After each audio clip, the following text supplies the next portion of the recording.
Tuhan dan Raja kami ya Bapa. Kami percaya itu ya Bapa. Karena itu, biarlah dengan sayap-Mu Engkau membawa kami terbang tinggi.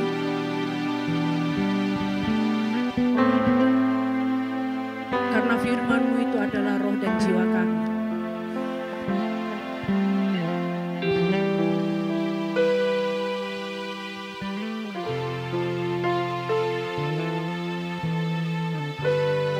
Mari kita katakan sama-sama dengan lagu ini.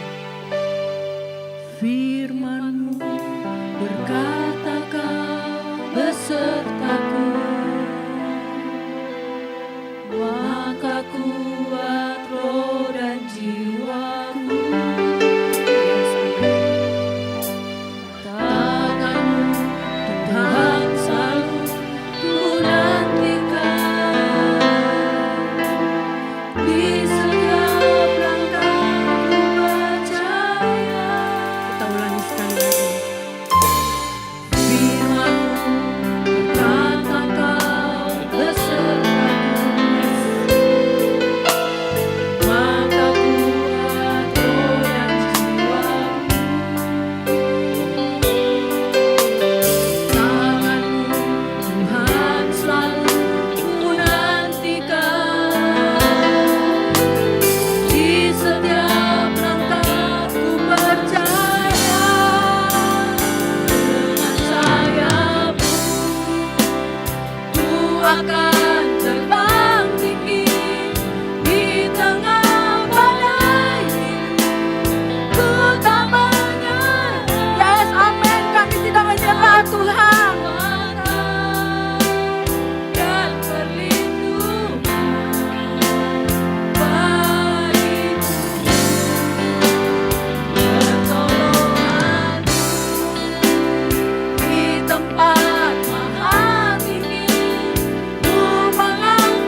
Shalom Bapak Ibu Saudara sekalian, sungguh satu sukacita yang besar kita bertemu kembali dalam Arauna Online Service. Kami semua berdoa Bapak Ibu Saudara sekalian, jemaat sekalian, diberkati Tuhan, dilindungi Tuhan, sehat selalu, sukacita selalu, dan dipenuhkan damai sejahtera daripada Tuhan kepada setiap kita. Sudah lama, jujur, saya gak pernah rekaman online, tapi rindu apa yang saya bagikan ini, sharing merupakan apa yang saya alami, tapi juga itu bisa memberkati Bapak Ibu Saudara sekalian. Hari ini sharing saya itu tentang temanya bertekun sampai akhir. Bacaan firman Tuhan kali ini diambil dari Ibrani 12 ayat 1-17, di mana perikopnya dari bagian firman Tuhan ini berkata, nasihat supaya bertekun dalam iman. Dalam kehidupan kita Bapak Ibu sekarang ini begitu banyak perlombaan. Ya, seringkali hari-hari ini banyak perlombaan. Kadang-kadang ada perlombaan lari, perlombaan bulu tangkis. Dan setiap orang yang bertanding itu berlatih sedemikian rupa. Dia juga mengikuti pertandingan dengan sungguh-sungguh untuk berharap suatu kemenangan. Atau mungkin mencapai garis akhir. Setiap pribadi, setiap orang, baik kita juga Bapak Ibu Saudara itu memiliki pertandingan masing-masing. Setiap kita memiliki pertandingan. Ada gelanggang. Ada sebuah perlombaan. Nah, dalam hal ini kita sedang berlomba. Firman Tuhan mengatakan berlomba dalam perlombaan iman. Saat ini kita sedang di dunia hidup. Suatu saat nanti kita akan menuju ke garis finish. Nah, pentingnya bertekun sampai akhir. Ya. Dari bacaan firman Tuhan ini dari ayat 1 dari Ibrani 12 ayat 1 mengatakan, karena kita mempunyai banyak saksi bagaikan awan yang mengelilingi kita, marilah kita menanggalkan semua beban dan dosa yang merintangi kita dan berlomba dengan tekun dalam perlombaan yang diwajibkan bagi kita. Dibutuhkan tuntunan, dibutuhkan sebuah awasan, pet, ya, di mana atau lintasan yang kita lewati itu adalah lintasan yang benar. Nah, di penulis Ibrani ini mengatakan kehidupan orang beriman sebagai suatu lintasan lomba. Kita perlu berlari di lintasan itu, tapi keistimewaan kita Bapak Ibu Saudara sekalian, sudah banyak atau ada pahlawan-pahlawan iman, tokoh-tokoh Alkitab, dan orang-orang percaya lainnya yang sudah pernah melewatinya. Mereka bisa finish well, bisa mengakhiri pertandingan imannya dengan baik. Nah, saya rindu membagikan bagaimana supaya kita pribadi lepas pribadi itu berlomba dengan baik seperti pahlawan iman yang telah mendahului, memberikan contoh kepada kita. Yang pertama, kita perlu menanggalkan beban dosa dan mengarahkan fokus hidup kita kepada Yesus. Di Ibrani 12 ayat 1 dan 2a. Ayat 2a saya bacakan. Marilah kita melakukannya dengan mata yang tertuju kepada Yesus, yang memimpin kita dalam iman, yang membawa iman kita kepada kesempurnaan. Dalam pertandingan iman, fokus kita, pandangan kita, teladan hidup kita kepada Yesus. Mengapa hanya kepada Yesus fokus hidup kita atau teladan kita, atau bagaimana kita meminta tuntunan? Karena Yesus telah menang. Yesus telah finish well. Dalam hidupnya di dunia ini yang singkat, bagi saya dia tergolong singkat, saudara. Dia tetap memikul salib walaupun dia dihina. Orang mencemooh dia ketika dia memikul salib menuju bukit Golgota. Di titik akhir dia penyaliban, orang menghina. Waktu dia ditelanjangi, dicambuk, dikenakan mahkota duri, dia dihina, direndahkan. Tetapi Yesus tetap menjalaninya. Dia sabar terhadap orang berdosa. Waktu di kayu salib, salah satu doa Yesus yang terkenal, ampunilah mereka, karena mereka tidak tahu apa yang mereka perbuat. Mengapa kita menjadikan Yesus teladan, panutan hidup kita? Karena dia sudah menang.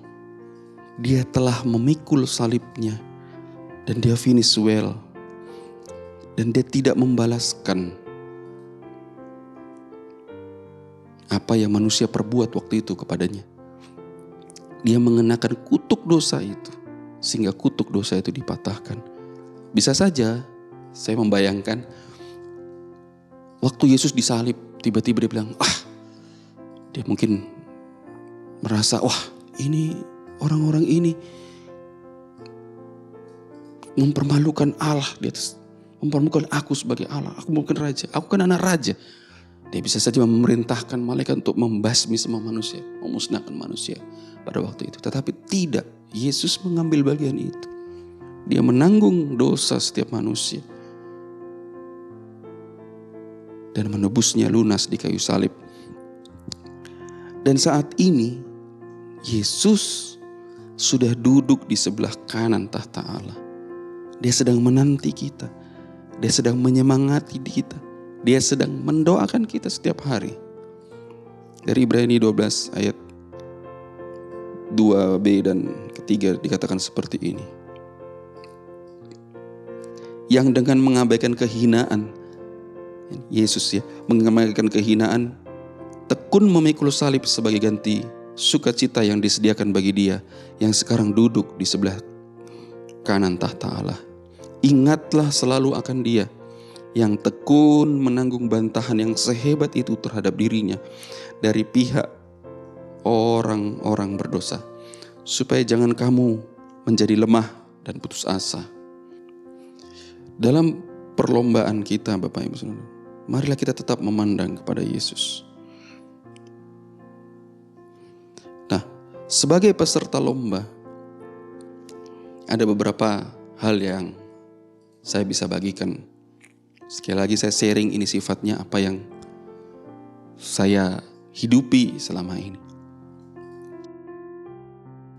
Sebagai kita peserta lomba, seorang pelari, seorang pertanding, seorang atlet untuk memenangkan pertandingan iman ini. Yang pertama, marilah kita sungguh-sungguh melawan dosa. Sungguh-sungguh melawan dosa. Di ayat 4 dari Ibrani 12 ini mengatakan, dalam pergumulan kamu melawan dosa, kamu belum sampai mencucurkan darah. Ayat ini mengatakan gamblang, jelas, bahwa kita dalam pergumulan kita melawan dosa, kita belum sampai seperti Yesus yang begitu disiksa, dihina, disalibkan. Tapi Yesus bisa sabar, bisa teguh memegang, mengambil komitmen untuk mati di kayu salib.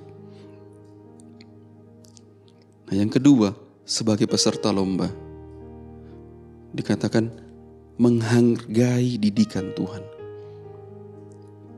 Kita harus menghargai didikan Tuhan. Di ayat 5 katakan, dan sudah lupakah kamu akan nasihat yang berbicara kepada kamu seperti kepada anak-anak? Hai anakku, janganlah anggap enteng didikan Tuhan, dan janganlah putus asa apabila engkau diperingatkannya. Di ayat 6 katakan, karena Tuhan mengajar orang yang dikasihinya, dan ia menyesah orang yang diakuinya sebagai anak. Ayat 7, jika kamu harus menanggung ganjaran, Allah memperlakukan kamu seperti anak. Di manakah terdapat anak yang tidak dihajar ayahnya? Ayat 8, tetapi jikalau kamu bebas dari ganjaran yang harus diderita orang, maka kamu bukanlah anak, tetapi anak-anak gampang. Selanjutnya dari ayah kita yang sebenarnya kita beroleh ganjaran dan mereka kita hormati. Kalau demikian, bukankah kita harus lebih taat kepada Bapa segala roh supaya kita beroleh hidup? Sebab mereka mendidik kita dalam waktu yang pendek sesuai dengan apa yang kita anggap baik. Mereka anggap baik, tetapi Dia menghajar kita untuk kebaikan kita, supaya kita beroleh bagian dalam kekudusannya. Memang, ayat 11 dari Ibrani 12 mengatakan, memang tiap-tiap ganjaran pada waktu ia diberikan tidak mendatangkan sukacita, tetapi duka cita. Tetapi kemudian ia menghasilkan buah kebenaran yang memberikan damai kepada mereka yang dilatih olehnya. Seringkali Tuhan mendidik kita lewat apa, Bapak Ibu? Tuhan mengizinkan ada sebuah peristiwa atau sebuah tantangan berlaku dalam hidup kita. Ketika itu datang, seakan-akan itu melemahkan iman kita. Saya ingat satu kali saya ada dalam kondisi yang begitu cemas, takut, khawatir karena ada sebuah peristiwa. Sempat down, sempat merasa, Tuhan, tolong aku gak sanggup. Tetapi ketika saya berdoa, jawaban itu tidak langsung datang. Sampai akhirnya saya mengerti bahwa tujuan dari sebuah masalah boleh datang dalam kehidupan saya dan kehidupan kita, itu sebenarnya supaya kita berubah. Karena Tuhan tetap setia dan adil. Segala sesuatu, firman Tuhan katakan di dalam Yeremia 33 ayat ketiga, rancangan Tuhan adalah rancangan damai sejahtera yang penuh dengan harapan. Maka segala sesuatu yang terjadi dalam kehidupan kita, sepanjang kita hidup benar, melakukan kebenaran, tidak hidup dalam dosa, maka itu akan mendatangkan kebaikan. Dan ketika saya waktu mengalami masalah itu, sikap hati saya berubah, lebih menerima, lebih sabar, dan menggantungkan harapan saya hanya kepada Yesus, bukan kepada manusia. Saya telah berubah dan akhirnya, puji Tuhan, masalah itu selesai. Saya menerima ganjaran yang baik. Saya menghargai didikan Tuhan. Saya bersyukur masalah itu boleh terjadi. Karena saya belajar sesuatu. Nah, kembali lagi tadi. Sebagai peserta lomba, kita sebagai atlet yang mengikuti sebuah lomba, menjaga iman kita tetap kuat. Marilah kita menjaga iman kita tetap kuat. Dari Ibrani 12 ayat ke-12 dan 13 mengatakan, sebab itu kuatkanlah tangan yang lemah dan lutut yang goyah, dan luruskanlah jalan bagi kakimu, sehingga yang pincang jangan terpelecok, tetapi menjadi sembuh. Nah, memang menjaga iman, endurance itu butuh proses. Seorang pelari yang terbiasa lari 100 meter, belum tentu dia bisa lari 10 kilometer. Dia butuh ketahanan. Dia butuh latihan. Dia butuh latihan beban. Dia butuh latihan. Tetapi bukan hanya itu. Saya pernah cerita kepada teman saya, dia seorang yang suka lari. Bukan lari dari kenyataan ya, tetapi dia olahraga lari. Dalam waktu-waktunya dia berlari, latihan. Maka ada satu hari atau satu masa dia harus istirahat. Dan dalam istirahat itu tidurnya harus cukup, makannya juga baik, gizinya baik, terjaga. Sehingga ketika nanti pada waktu harinya dia berlomba, dia bisa berlomba dengan baik, dia bisa finish well. Nah, dalam menjaga iman itu perlu latihan. Tidak bisa juga sekejap, aku kuat. Gak apa-apa lemah. Tetapi ketika saudara dalam kelemahan, ketika imanmu melemah, datang kepada Yesus. Bercerita kepada saudara-saudara seiman, bercerita kepada pembina, gembala. Mohon kekuatan, mohon doa. Supaya dalam titik lemah, engkau tetap terjaga, tetap dalam kawanan. Dan engkau tidak sampai dimakan atau dilahap oleh iblis dalam kelemahanmu. Nah, sebagai peserta lomba, selain menjaga iman kita tetap kuat, yang terakhir, kita harus hidup damai dan mengejar kekudusan. Janganlah kita seperti Esau yang tergoda oleh nafsu yang rendah, sehingga pada akhirnya tidak mendapatkan berkat yang telah Tuhan sediakan. Hiduplah damai dalam pertandingan imanmu. Hiduplah damai. Jangan terlalu banyak musuh.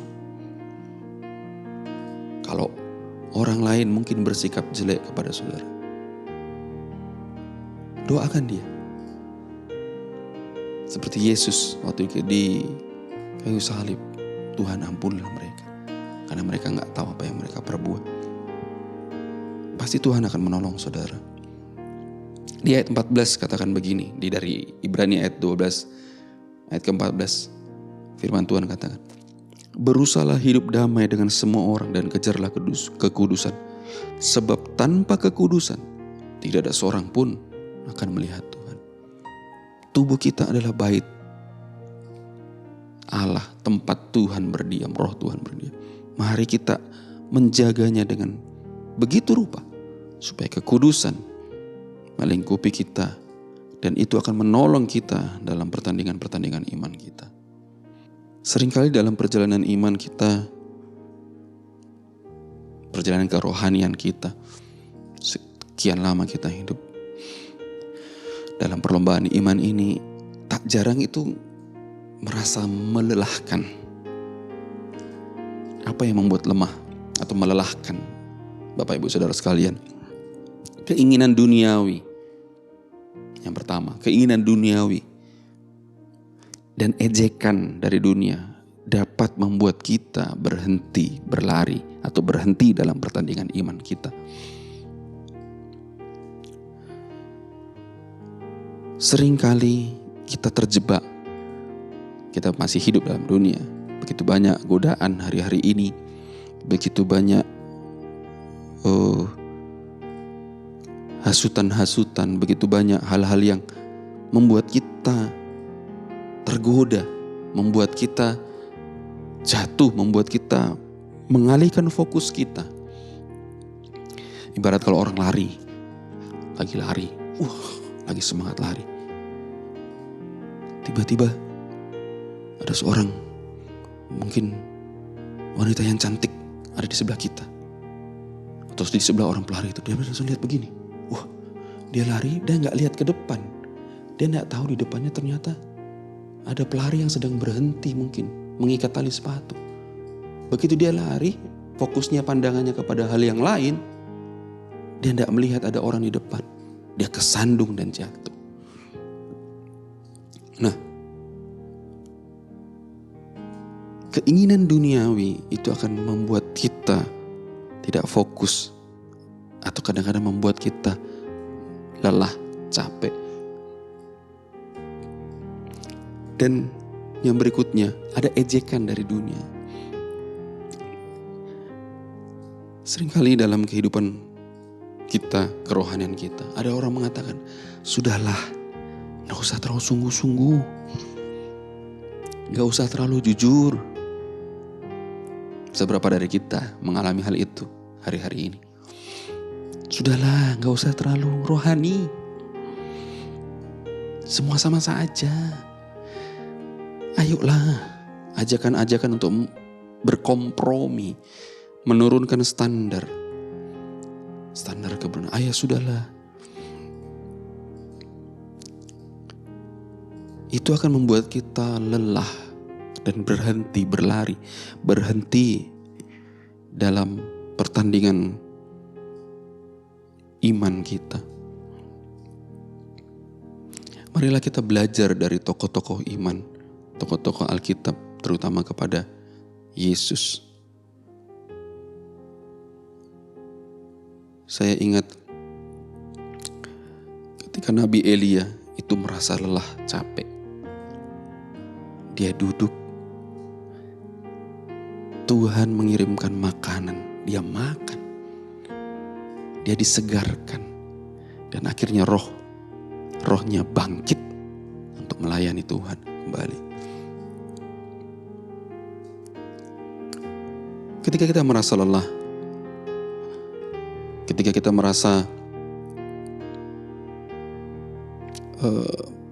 capek dalam pertandingan iman kita, wajar.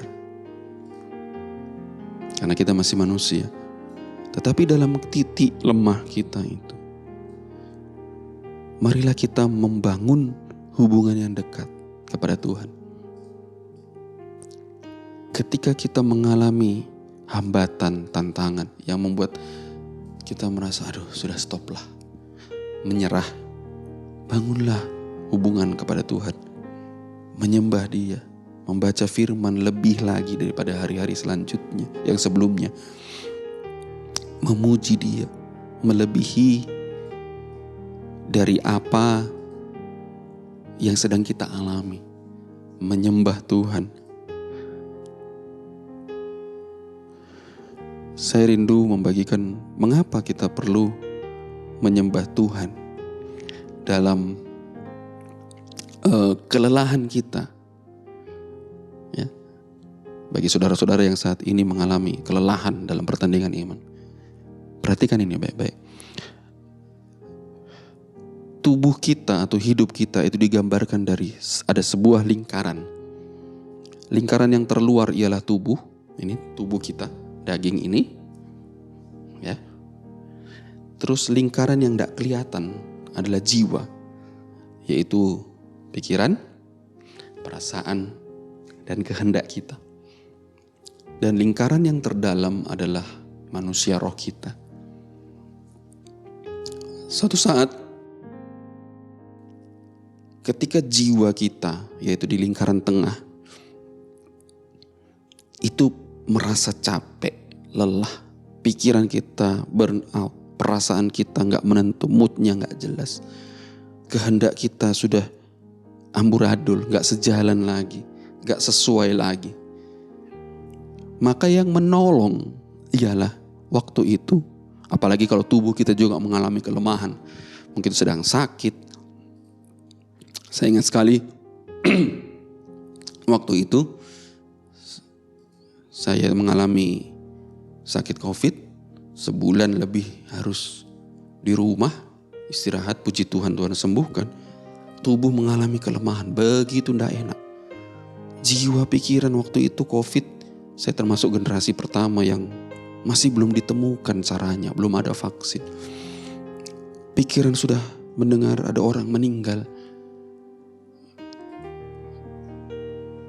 melihat, membaca berita, wah semakin menyeramkan. Mall ditutup, sekolah diliburkan, kantor juga orang, semua working from home, semua tinggal di rumah. Tidak boleh, semua jalan-jalan sepi. Saya melihat, nah di rumah, sedang saya di rumah ya, karantina begitu. Saya nonton, beritanya begitu mengerikan.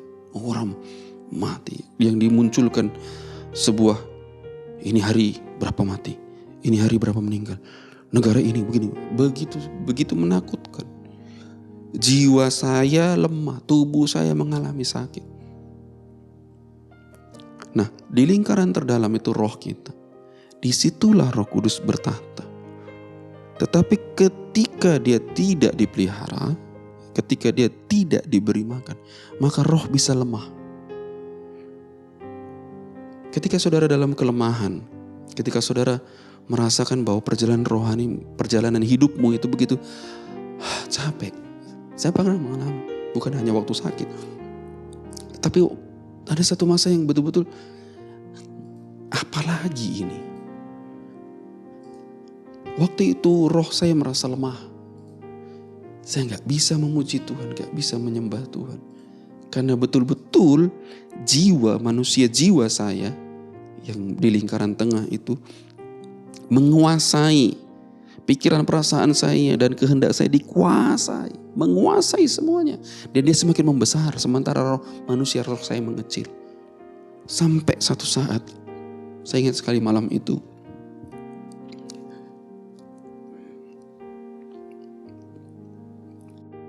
saya menaikkan pujian dalamnya kasih-Mu Bapa. Saya menyembah Tuhan. Saya masuk dalam worship yang gak pernah saya lakukan sebelumnya. Saya ingat saat-saat itu, Tuhan, tolong aku. Tuhan, aku memuji melebihi daripada yang saat ini aku alami. Menyembah Tuhan. Memohon pemulihan daripada Tuhan. Maka manusia, roh saya membesar, menguat. Dan kalau saudara melihat dalam gambaran manusia lingkaran roh itu, dia akan membesar, dia akan menguasai. Maka jiwa kita itu akan semakin kecil, semakin kecil. Bukan semakin kecil seperti apa saudara, tapi jiwa, pikiran, perasaan, kehendak kita dikuasai oleh roh. Dikuasai oleh manusia roh, di mana Roh Kudus ada di tempat itu.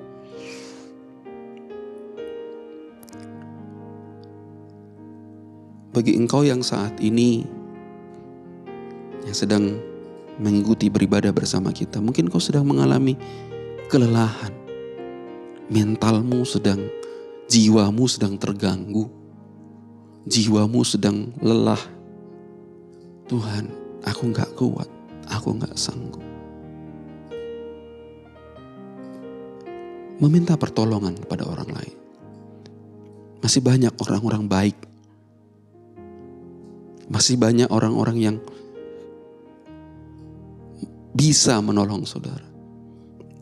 Selain meminta pertolongan kepada orang, saudara menghubungi hamba-hamba Tuhan. Hamba Tuhan di Rauna, pembina Komsel.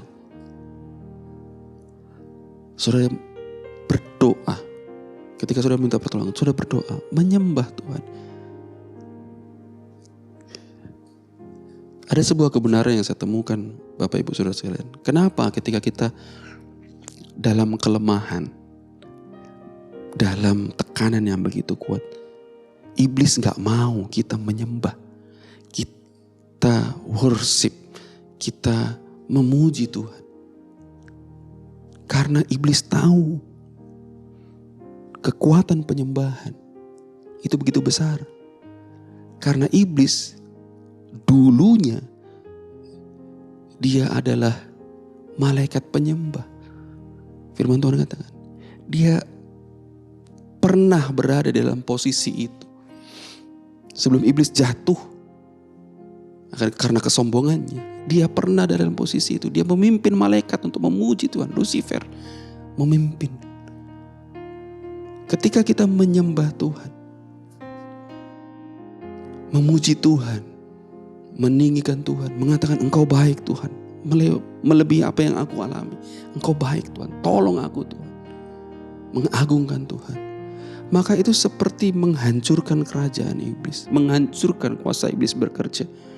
Karena dia pernah ada dalam posisi itu, dan saat ini dia tidak bisa lagi ada di situ. Saudara baca kisah Ayub. Saudara baca kisah Daud. Bahkan Yesus sekalipun, ketika dia dicobai di padang gurun, ya, ketika dia dicobai di padang gurun terakhir, percobaan terakhir, iblis katakan, marilah engkau menyembah kepadaku. Tapi Yesus menolak. Karena yang layak disembahnya Tuhan. Dan akhirnya iblis lalu daripada Yesus. Kegunaan kita menyembah worship Tuhan, itu melatih manusia roh kita. menguatkan manusia roh kita. Sehingga ketika tubuh kita mengalami kelemahan, jiwa kita, pikiran, perasaan, kehendak kita mengalami goncangan, mengalami hal-hal yang tidak kita inginkan, maka manusia roh kita itu akan menguatkan setiap kita. Di dalam 1 Timotius 4 ayat ke-8 firman Tuhan tertulis seperti ini. Latihan badani terbatas gunanya, tetapi ibadah itu berguna dalam segala hal karena mengandung janji, baik untuk hidup ini maupun untuk hidup yang akan datang. Dalam firman Tuhan ini mengatakan bahwa latihan badani terbatas gunanya, tetapi dalam terjemahan baru tertulis ibadah.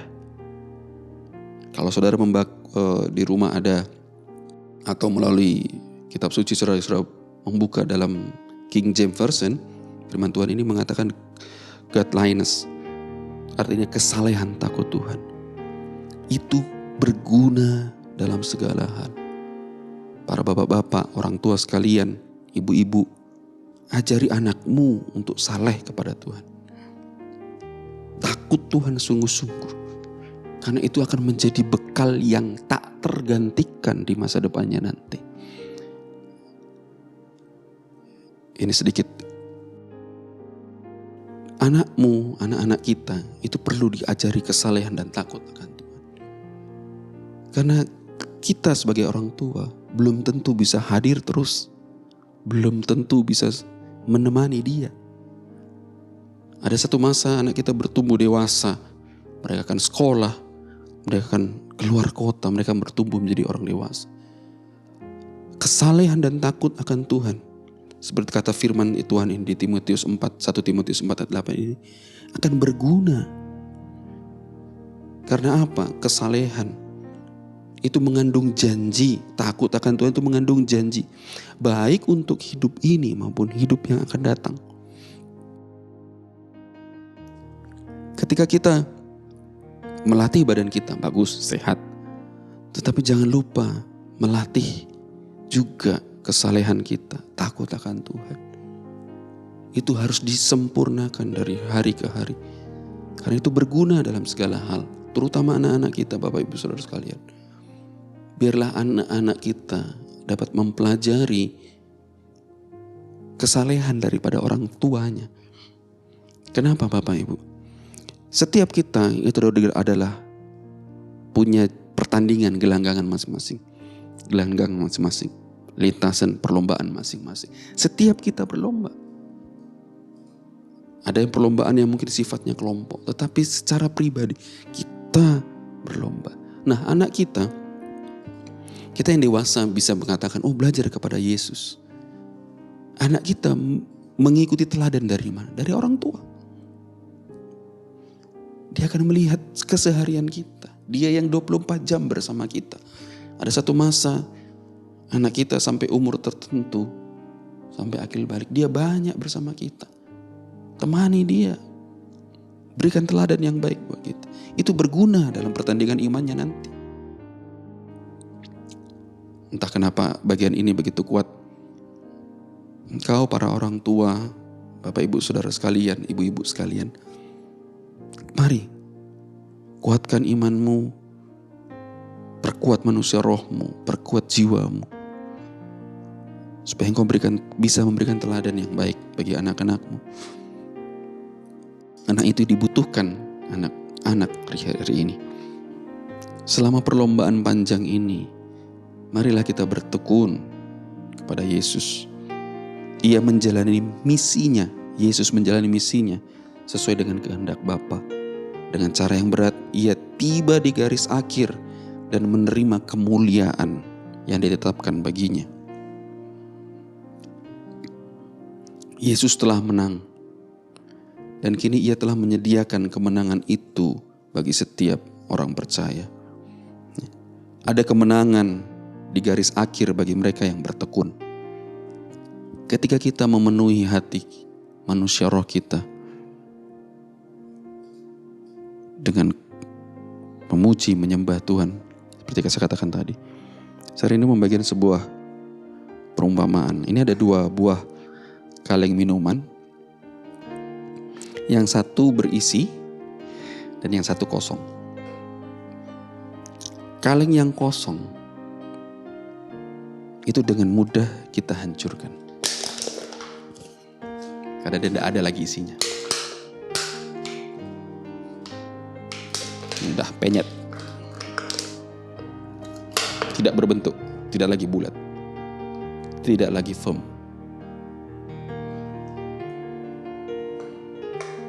Sementara kaleng yang kosong,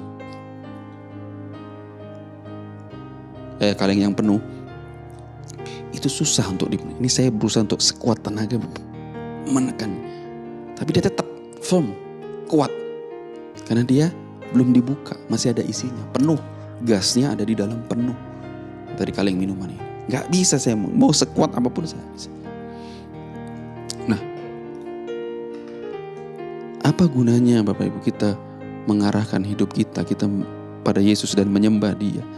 Kita sedang mengisi manusia roh kita, relung hati kita, palungan hati kita itu dengan Yesus.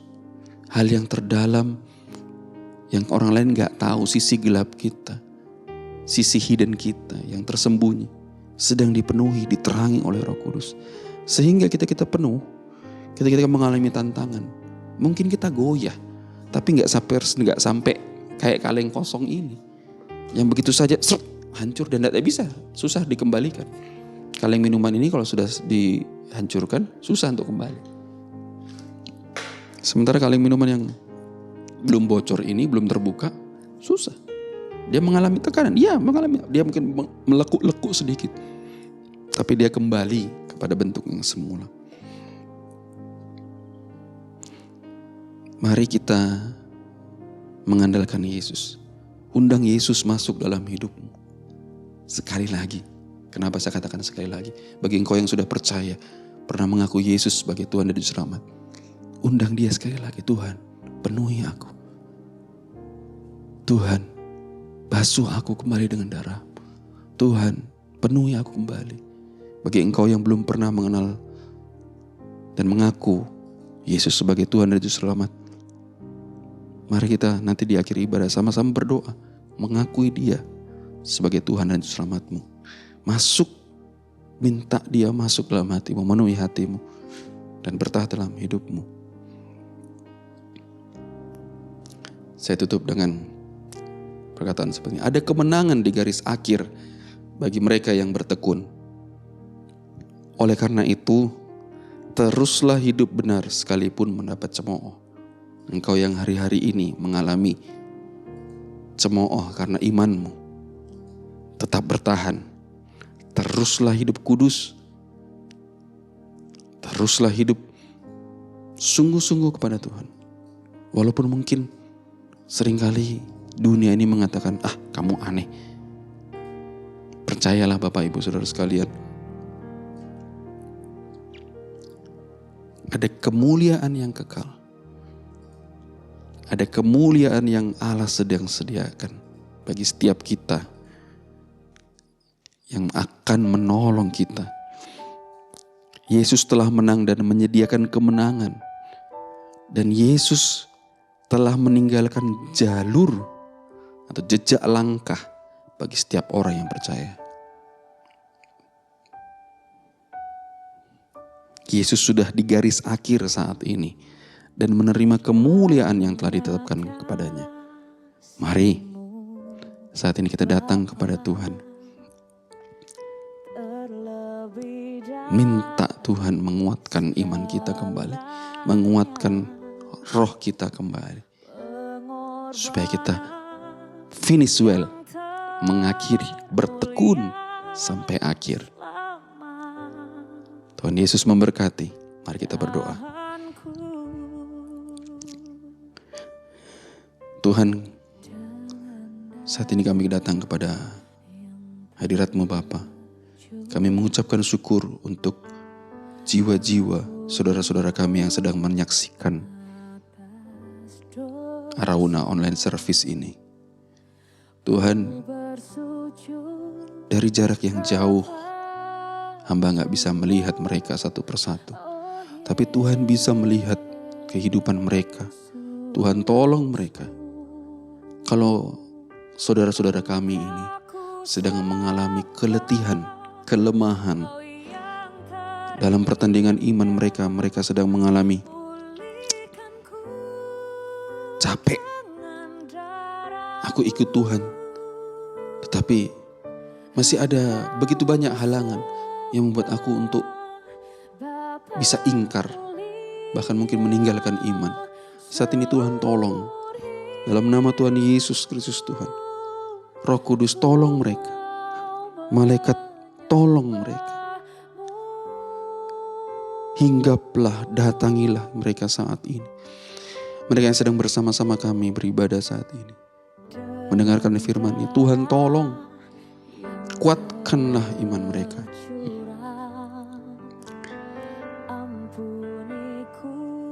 Tuhan tolong mereka, jamah Tuhan, supaya mereka bisa kembali bertekun dalam iman mereka dan mereka bisa finish well. Suatu saat nanti Tuhan, ketika Engkau memanggil kami, Engkau berkata kepada kami, sabaslah engkau, hai hambaku yang setia. Itu lebih daripada cukup Tuhan. Biarlah Tuhan, saat ini kami berdoa Tuhan. Tuhan tolong mereka yang sedang dalam kelemahan, mereka yang sakit Tuhan sembuhkan. Mereka yang sedang lelah, mengalami jiwa mereka mengalami gangguan, pikiran perasaan mereka, kehendak mereka sedang kacau Tuhan. Tolong mereka Tuhan, supaya mereka kembali bisa bersungguh-sungguh kepada Tuhan. Mereka yang sakit disembuhkan Tuhan, mengalami terobosan. Bapak Ibu Saudara sekalian, saya mau katakan seperti ini. Tuhan pernah menolong hidup kita. Dan pasti Tuhan akan menolong hidup kita kembali di masa saat ini dan yang akan datang. Percayalah kepada Tuhan dan yakin Tuhan akan menolong. Terima kasih Bapa, terima kasih Tuhan, terpujilah Engkau Tuhan. Tuhan tolong kami dalam perjalanan kami, biarlah kami semua bisa mengakhiri pertandingan iman kami dengan baik. Terima kasih Tuhan untuk ibadah online kami hari ini. Diberkatilah Tuhan semua orang yang menyaksikan tayangan ini. Dan kami yakin dan percaya Tuhan, setiap firman yang dibagikan, setiap firman yang telah keluar, itu tidak akan pernah kembali sia-sia dan akan berbuah lipat kali ganda. Terima kasih Bapa, terima kasih, terpujilah Engkau Tuhan.